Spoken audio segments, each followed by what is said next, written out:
the New York State primary that took place this week. You and I had been talking about this for months, and we had our expectations of what would take place and the implications of those expectations. Obviously, Andrew Cuomo won by, I don't know, he got about 61%, I think. And yeah, I was so hoping he'd fall under 60. He was under 60 at one point. And that's right. But still, I mean, that just would have been the icing on the cake. I think he did end up with about 61%. And Zephyr Teachout got about 35%, and I think Randy Credico got about 4%. So you're talking about Zephyr Teachout, and Tim Wu running for lieutenant governor did even a little better than that. But you're talking about over 1/3 of Democrats voted against the incumbent governor. That is basically unprecedented, at least in the last, I think, 40 years in New York State. Right.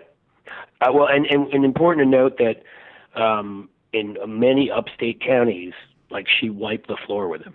Yes. One with 70%, 60%, 65%. A lot of what happened here is essentially the Cuomo machine and the Democratic Party machine. I mean, you saw where Wu, lieutenant governor candidate, is suing the party because they spent like $1 million or something like that on behalf of Cuomo, which they are not allowed to do, as if he needed it, right? He spent something like $20 million. They spent something. Do you even know? $500,000. I was going to say 600,000. So okay, you're saying 500,000. So I think it came out to, somebody did a calculation of that he spent $60-something for every vote, and she spent like $1.57. I mean, it was that much of a disparity, and it proves something. Money is important, but when during times when when you've got such dissatisfaction, during times when people feel strongly about certain issues, by speaking to those issues, you can create a wave where people, word of mouth, and obviously with social media, that is that much larger of a phenomenon, because still a lot of people didn't know who she was.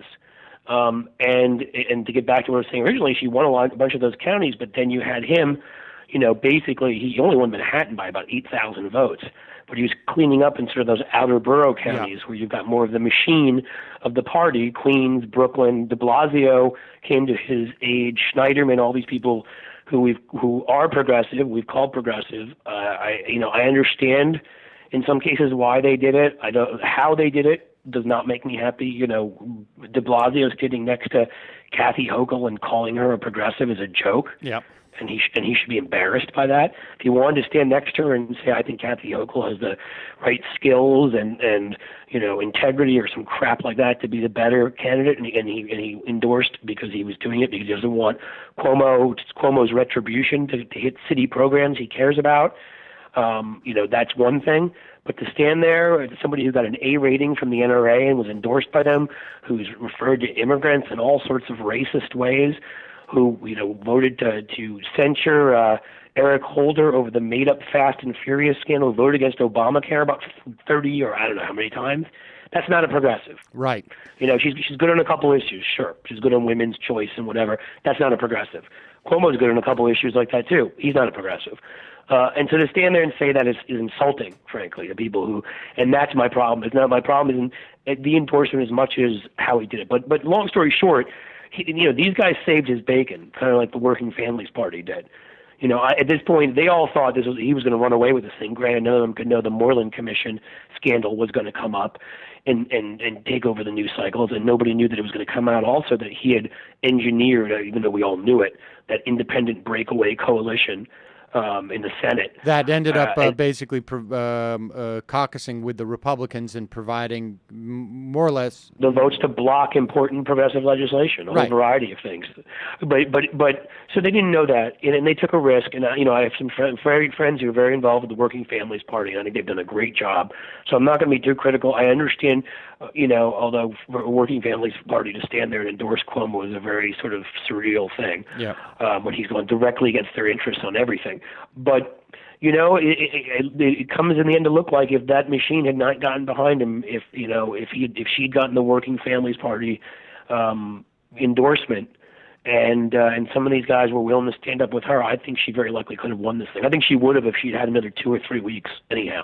I think it was headed in her direction. She had massive momentum, and it just couldn't. The free media couldn't get out quick enough for them to be able to do it. But it's an important lesson nationally because look, we've seen some of us. I'm a veteran of the Ned Lamont Joe Lieberman affair back in 2006. I helped do Oppo research on that one against Lieberman, where we beat him in the primary. He pulled a little bit of a Dukakis by going on vacation, which was not a good move. Right. And he ended up, all the machine came to his aid though and helped him stay in. We've obviously seen stuff with De Blasio came out of nowhere in the polls to win. Elizabeth Warren, in other cases, Sherrod Brown here in Ohio keeps doing. I mean, I guess what I'm saying in the end is the message and the messenger, it seems to me, are what did it in New York. She's a very charming, a terrific messenger, for what she talks about, and the message, which is not just progressive. It's like old school New Deal breaking up of trusts, which is, I think, a huge, huge area that the Democratic Party is missing right now. Not just politically, but in the end, I mean, for fairness sake. I mean, I think you could add to your coalition, in addition to people that think that corporations are out of control, which is like 75% of our population, you could make small business people a core Democratic constituency because they're the ones in the end who are being destroyed by the Walmarts and people like that. I think that message and some of the other things she was talking about, corruption and the rest, we're in a gilded age here again, and that stuff. We've seen it do really well in other elections, too. Everything's not coming to mind now. And look, this is how the Tea Party's done it on the right. The Tea Party doesn't represent what most of America wants, thank God, but they do represent what their people want. And they've often been vastly outspent, and it's their message that's won. Well, we need to have more people like Zephyr Teachout who have the courage to stand up and run on that message. And that's been a big problem, is that we haven't. And I don't know. I'm not an organizer. I'm a press guy. I don't know the answer to that. How to get more people to be willing to step out and do it, who have the credibility and have the skills and all of that. But that's what we need. We need to be challenging in more places, because the truth of the matter is even when you lose, you win. Cuomo's been embarrassed. Definitely. His national ambitions are done for the most part. And the deal he made with the Working Families Party, let's see. There's no doubt that things are going to be at least somewhat more progressive, even if it doesn't live up to everything. Yeah, let's hope that he does. But there's one. The interesting thing, and this I don't want to get too. I don't want to get too into the weeds with this. But the one thing, I mean, you noted that Teachout and Wu did very poorly in the outer boroughs of New York City. Now, this is relevant because you're talking about an electorate that is only about 1/3 white in that instance. So, in other words, they did very poorly in minority communities. And that's right. Much of the support that Teachout Wu got was white people, and like you say, in that corridor up Amtrak up towards Albany. And I know that up in Columbia County, where I think she had one of her biggest wins, 70 to 78%, I think it was. I haven't checked the final numbers, but there was no other races. There was no down ballot races. The only race that was there was this Teachout Wu candidacy and Credico going against Hochul and Cuomo. I have yet to see any really sort of deep dives into why she lost those outer boroughs. If it was that maybe that was more highly unionized and the union basically said stay home or vote for Cuomo because they had this transactional deal with Cuomo, or if it was the Democratic machine brought out only. Well, there's a massive machine in Queens, for example. Joe Crowley comes out of that, who's in leadership in the House. I mean, I think it's hard to. I mean, I've heard, at least. You're right. I haven't seen a deep dive. I haven't seen all the evidence sort of written in front of me, but I've certainly heard that they got behind the Cuomo ticket big time, right? But I mean, De Blasio, obviously, Brooklyn's his home borough.